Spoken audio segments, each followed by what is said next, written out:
guys, welcome back to the Football Fix. I'm Billy Wingrove, he's Jeremy Lynch, and together we are the F2. Right guys, so last week we asked you who's better between Costa, Sainsbury's,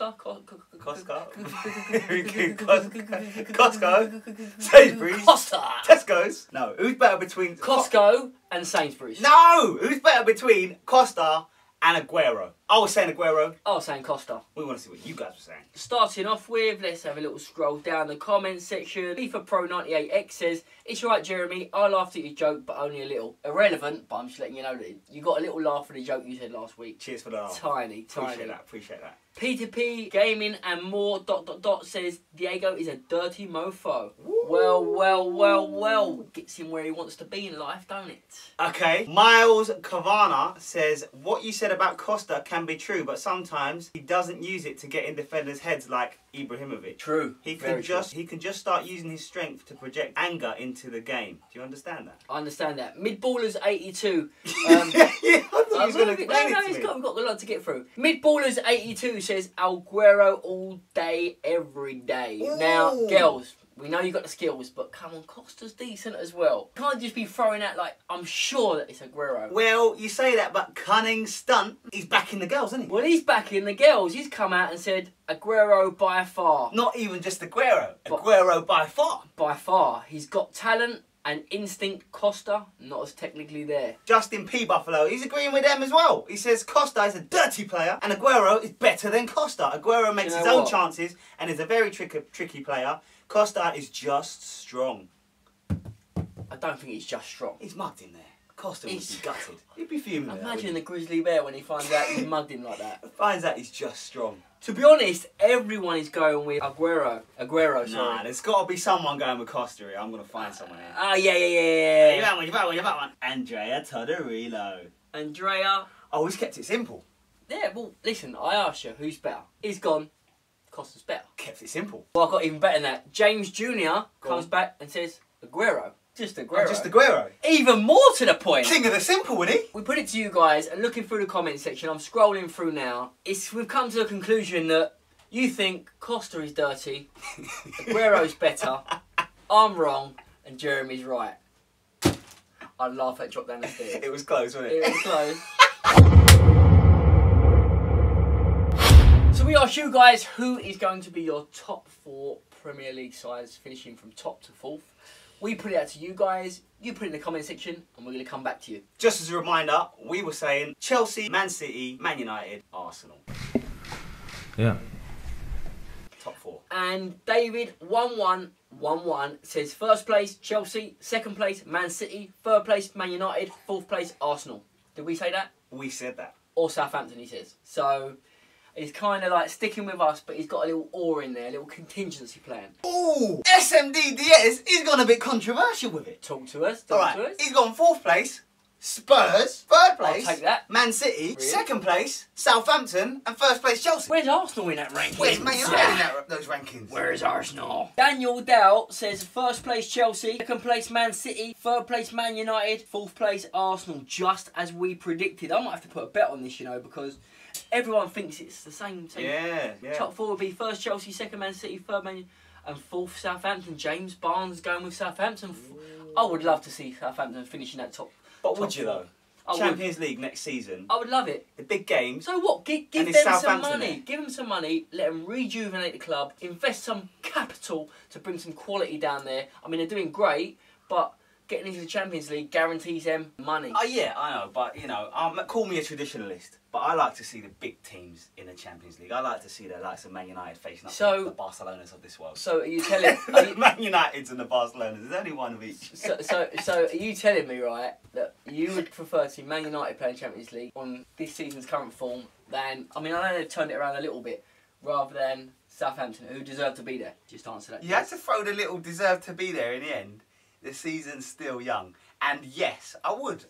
It's still Man United. It's still Man United. So you're not going on like performance, you're going on profile. Is that what you're doing? I'm going to be brutally honest, a little bit. It's a little bit of profile, but it's a lot of players. I like to see the likes of Di Maria, Juan Mata, Falcao, Van Persie, Rooney. Players who are definitely up there as the best in the world. I like to see the best in the world players play against the best in the world players. Even though your best in the world players are playing in the team and they're not performing, they're not playing well, they're not picking up points, they're playing terrible, you think that warrants them playing in the Champions League next season? What do you guys think? What do you guys think? What do you think? I'm calling it. I reckon. Like, I don't know what he's calling, but I'm going with it. I'm calling it. You know what? Spurs will finish above Arsenal. Has that ever happened in history? I'm not talking about history, I'm talking about future. You're talking about past, present, I'm looking to the future. On what grounds are you going to finish above Arsenal? On the grounds as you're not having a good season. And I think Spurs are just finding their mojo. They're not finding their mojo at all. I'm just throwing it out of wishful thinking. Let me just put this into perspective here. Alright. I don't know how you're going to get around this one, by the way. Name me 4 Spurs players that would get into the Arsenal side. If you can do that, I'll take your point. That's irrelevant because our conversation 2 minutes ago was about Man United's world-class players being mid-table and Southampton sticking in the top 4. So basically you're saying none. But basically I'm saying it doesn't matter whether you're a world-class individual, what matters is how you perform as a team, and that will collectively get you higher in the league than having someone that's world-class, that can't score a goal, who's not on form, he's not doing good. So that's you taken to the cleaners, well and truly. Now you wormed your way out of that one nicely. I'll give you. No. I'll shake your hand on that. No. I'll shake your hand on that. Because that was good. No, that's good. It was a true point. It was good. Well, that's just it then, isn't it? It was a better answer than saying maybe Ericsson, because that's what most Spurs fans will resort to. Resort to or resort to? What is it? What do they do? Do they resort or do they resort? It's one or the other.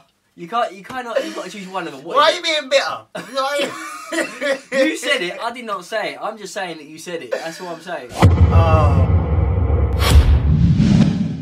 Yeah, I was going to do this week's Messi and Ronaldo watch. Bang! Little title coming across there. That's good, I didn't even know he was going to do that. Right, so, he's absolutely doing him, isn't he? Yeah, well, on assists. Well, on assists, on goals. Ronaldo's got 8 assists, Messi's got 7, so he's done him there. He's done him on assists, and Ronaldo's got 23 goals, and Messi's on 13. If you don't believe us, have a look. There's the stats, they speak for themselves. Has there ever, I wanted to ask you this, has there ever been such a gap between the two players as there is this season? I don't think there has. I don't think there is. For me, is it a case, right, with Messi? I know he's still doing the business, right, and he is. But is this going to be another Ronaldinho situation where a player peaks to the point of being the all-time greatest player ever, and then when they hit that peak, they don't maintain that standard? They start to decline. Because they've made it. They've done it. Yes, and There's it nothing happened with left to Ronaldinho, right? When he was at Barca, 2006, the guy was on fire, literally on fire. Unstoppable. He was just a joy to watch. Fans, Real Madrid fans, clapping him after he scored goals against them and stuff. Like, that's the kind of legend this guy was. But it didn't last really, did it? Don't get me wrong, he's still a genius, he's still the king, and he still can tear it up. But I'm talking about staying the best player of all time and producing that standard. Messi's not got worse, Ronaldo's just got better. Do you think? Yeah. What do you think? What do you think? What do you think? I personally think it's a combination of both. I think Ronaldo's got better and better. Him collecting that Ballon d'Or, for me, I think that gave him that extra bit of confidence, that reassurance that he is the best player in the world. And from that, he's taken that on to a new level. You could say the whole team revolved around one man, and then Neymar turned up, and all of a sudden there's 2 top boys. What I want to know is it Neymar's fault? Also, is it Neymar's fault? That's what I want to know. Let us know what you think. Is Neymar to blame for Lionel Messi getting slaughtered by Cristiano Ronaldo? Hang on a minute, he's not getting slaughtered as in like, no. Yeah, but Bill, Listen, 23 to 13, come on. The slaughter section, Jez, is not for Lionel Messi. No. I'm not slaughtering him. Don't you slaughter it's not me. and Lionel Messi in the same line. Listen, fella, you take this up not in the same with Cristiano, sentence. not with me. I'm not slaughtering him. Cristiano is. Right, it's time to move on to the Techers VTs that you sent in to us. Now, before we go into the montage, as it were, I want to show you this guy called John Smith. Yes, like the lager, but this guy is much sweeter because his Techers are... I'll give it to you. Alright, I'll give it to you. You want some? I'll give it to you. I've got Another guy who has absolutely taken John Smith to the cleaners. In the most respectful way, John. I think you've been done. Listen, me and John are fumo. I think you've been done. I want to watch this. Right. Did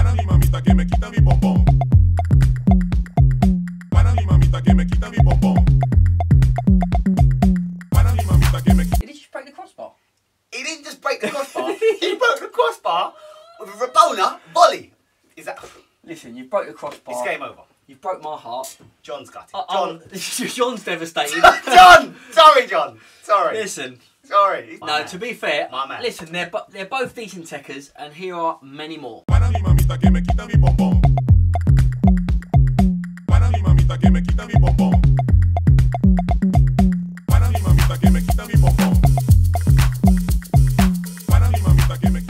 So they've gone 23 games unbeaten. If they would have made it 24, it would have been a new club record for Chelsea. But Jeremy's thrown a tweet out there, gone and jinxed the whole place. The very next game, they've gone and lost 2-1. It's Chelsea. Basically, this is a tweet. This is a tweet that he put out. It's basically, let me see if I can get the focus on that. Dad, what is defeat? I don't know, son. We are Chelsea fans. See that? It's a good tweet, man. Yeah, it was good until they went and lost. Yeah, so basically, Jez, you've gone and jinxed them. You've jinxed the whole place. Chelsea fans must be fuming at you, mate. Well, do you know what? The Prem was getting a little bit boring. So I thought, I've got to spice things up a bit. Well, put a tweet out. It's so weird because you say like that about strikers not doing the business, and they go and do the business. You say about Chelsea never losing, they go and lose. What I'm saying is, it's opposites. It's opposites. I slaughter Welbeck, he bangs in a hat-trick. I slaughter Balotelli, he scores a goal out of nowhere. I do the tweet about Chelsea, next thing they're losing to Newcastle. You said Spurs won't finish above Arsenal this year. You can hope, brother, you can hope. But, you know what? All jokes aside, Newcastle... Yeah, they've just... Do you know how close... It was a heroic effort, man. Do you know how close Pardew was from getting sacked? He was so... He could probably smell it. He was probably just about to knock on that door to go into that meeting to get sacked. And he just turned it around. And do you know what? Full credit to Mike Ashley. Not that anyone likes a geezer, but full credit to him for actually sticking with his manager despite all the Newcastle fans, all the Toonami... Not all, to be fair to him. Well, a massive percentage of fans wanted him out. Yeah. Massive. And it's right. I think rightly so. I thought they're poor and they were going to do poor. But something's changed and they've turned it around. What are the most important attributes in a footballer? Ability, right?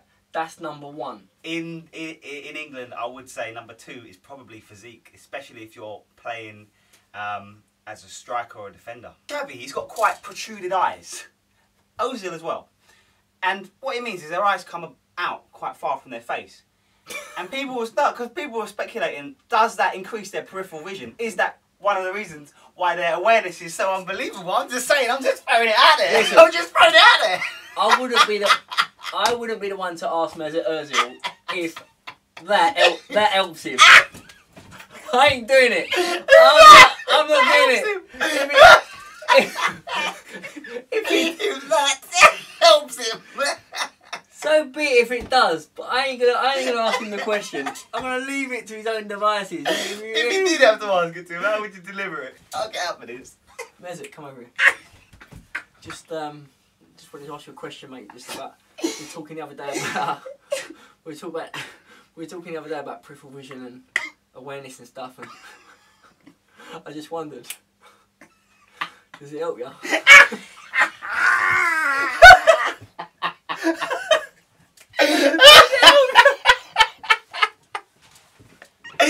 Does it? Does it? Jez, it's a slaughter section. Do your business. Go away. Right. You're probably thinking to yourself, who am I going to slaughter? This week, I'm slaughtering Radamel Falcao. Start that clock up soon. So, you turn up to the Prem, alright? You come with your big stats, alright? You're banging goals in all the other leagues. You turn up to the Prem, and you got one goal! One goal! You can't even start. You play for Man United. Your gaffer's saying you're too fat. He only plays you for 20 minutes because he doesn't trust you. You're not fit enough. That is an absolute disgrace by any standards, alright? Danny Welbeck out the door. Banged in more goals than you. Finish him! How can Danny Welbeck have scored more goals than Radamel Falcao? My goodness. Listen, fella, if you want to step up to the plate, you need to step up to the plate. Look at Wazza. Look at RVP. They're banging in the goals. That's your standard. That's what you're looking at. That's what you're not doing. Radamel Falcao. You look like Andy Carroll's younger brother. Right, Jen, let's rhyme this. So, guys, that's the end of the show. And just in case you didn't know, We hope you really enjoyed this show. you know what we say? Like and subscribe. I'm changing it. I'm bringing it to a different direction. Like and subscribe. Don't forget to bring this vibe. Because you know we always bring the bad ice alive. And we strive to provide even when we go into the ride. I don't know what ride he's talking about, but we hope that you've enjoyed the ride of the show. The ride of the show. The ride of the show. Listen, I'm not. Jen, get out. Get out of my house.